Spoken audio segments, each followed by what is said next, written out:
চলো দেখাই আজ আমি কি রান্না করলাম।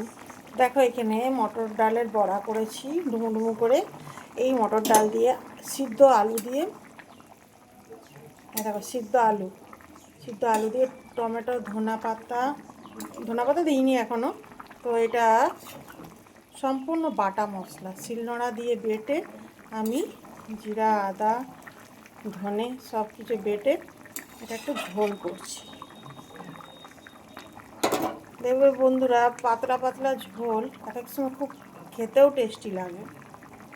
তো এই জন্য আমি পাতলা করে একটু বড়া দিয়ে আলু সিদ্ধ দিয়ে এটা দিয়ে একটু ঝোল বানালাম। আর এখানে বানিয়েছি দেখো নতুন একটা জিনিস, কি বলো তো, এটা হচ্ছে কচি কচি পটল।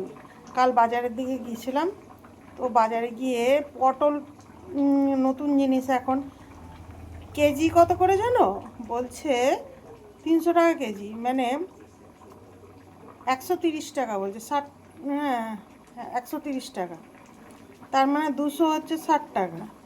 200 গ্রাম পটল নিয়ে এসেছি।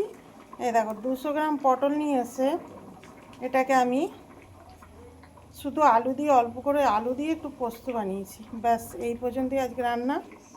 তো চলো ভগবানকে ভোগ লাগাই। হরে কৃষ্ণ, হরি বল।